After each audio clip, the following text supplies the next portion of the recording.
মুন্ডহীন ধর উদ্ধার হয়েছে, তারপরে এখনো পর্যন্ত মুন্ডর খোঁজ মিলল না। দত্তপুকুরে সেই মাথার খোঁজে এবার ডুবুরি নামানো হলো। দত্তপুকুরে নিহত যুবকের মাথার খোঁজে ডুবুরি তল্লাশি চালাচ্ছেন। দত্তপুকুরের বাজিতপুরে ফের খালে ডুবুরি নামানো হয়েছে। ঘটনাস্থলে বারাসাতের অতিরিক্ত পুলিশ সুপার জিয়াউলের সঙ্গে কথা বলবো। জিয়াউল, এখন ঠিক কি হচ্ছে? তুমি যেমনটি বলছো 24 ঘন্টা অতিক্রান্ত, এখনো পর্যন্ত দত্তপুকুরের বাজিতপুরের যে ধরিন মুন্ডু এখনো সেটা কিন্তু উদ্ধার করতে পারেনি পুলিশ। কিন্তু কেন এই যতক্ষণ না পর্যন্ত মুন্ডু বা মাথার খোঁজ পাওয়া যায় ততক্ষণ পর্যন্ত যুবকের আসল পরিচয় জানা যাচ্ছে না, এবং কেন কি কারণে খুন সেটাও কিন্তু প্রশ্ন নয়। ইতিমধ্যে যে বাজিতপুর এলাকা যেখানে মৃতদেহ পড়েছিল সেখান থেকে প্রায় 1.5 কিলোমিটার দূরে অর্থাৎ পুলিশ কুকুর এসে থমকে যায় সুটি খালের কাছে। তারপরে পুলিশের বা তদন্তকারীদের প্রাথমিকভাবে অনুমান করছেন যে এই সুটি খালি তার মাথা ফেলে দেওয়া হয়েছে বা আলতারা ফেলে দিয়েছেন। তারপরে গতকাল যেমন প্রায় ঘন্টা দুয়েকের চেষ্টায় কোনো রকম ভাবে মুন্ডু উদ্ধার করতে পারেনি, আজকেও কিন্তু সকাল 11টা থেকে প্রায় 1.5 ঘন্টা, দু দফায় 1.5 ঘন্টা কিন্তু প্রায় সুটি খালের দুই সাইড আবার একটা শাখাও দুই সাইডে কিন্তু প্রায় 50 মিটার দূরে সেখানে কিন্তু ডুবুরি নেমে সেখানে তল্লাশি অভিযান করে। কিন্তু এখনো পর্যন্ত কোনো এইটা যেটা জোরালো ভাবে যে অভিযোগ উঠে আসে যে ত্রিকোণ প্রেমের জেরেই এই খুন বলে প্রাথমিকভাবে মনে করা হচ্ছে। তার কারণ যেভাবে তার মাথা এবং তার যৌনাঙ্গে একাধিকবার আঘাত করা হয়েছে অর্থাৎ ক্ষতবিক্ষত যৌনাঙ্গ, ফলে এখান থেকে স্পষ্ট তাকে ত্রিকোণ প্রেমের জেরেই তাকে ফাঁকা মাঠে ডেকে নিয়ে গিয়ে মেটানোর জন্যই হয়তো এই খুন।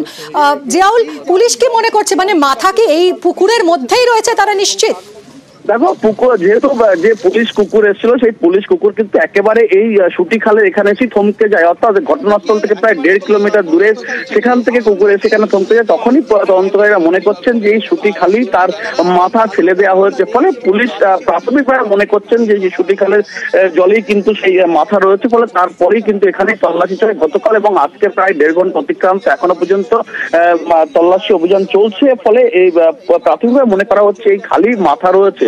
কিন্তু 1.5 ঘন্টা অতিক্রান্ত হবার পরেও ডুবুরিরা যেটা জানাচ্ছেন যে এই খালের জল অনেকটা অন্ধকার এবং পাক রয়েছে এবং উপরে পানা রয়েছে, ফলে তার জন্য একটা সমস্যা হচ্ছে। কিন্তু এই মুহূর্তে তল্লাশি অভিযান বন্ধ হলেও কিছুক্ষণের মধ্যে আবার দ্বিতীয় দফায় তল্লাশি অভিযান চালাবে এমনটা ডুবুরি জানাচ্ছেন। কিন্তু ইতিমধ্যে অতিরিক্ত পুলিশ সুপার সহ পুলিশের আধিকারিকরা ঘটনাস্থলে এসেছেন।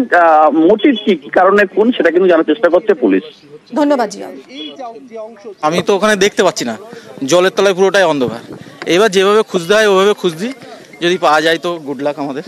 কোনো কিছু তো উদ্ধার হচ্ছে না, তাকে যদি চিহ্নিত না করতে পারে তাহলে তো পুলিশও তো কিছু করতে পারছে না। অনেকে বাড়ি বাড়ি গেছি, গিয়ে জিজ্ঞাসাবাদ করেছি, সেরকম কেউ পাড়ার মধ্যে মেশিন নেই। আমরা অফিসারকেও নিয়ে গেছিলাম, কিছু কিছু জায়গায় সিসিটিভি ক্যামেরা ছিল, সেখানেও দেখলাম যে কোনো বাইরে কোনো এভাবে এসছে কিনা। সেইভাবে কিছু তো এখনো পর্যন্ত সন্ধান পাওয়া যায়নি।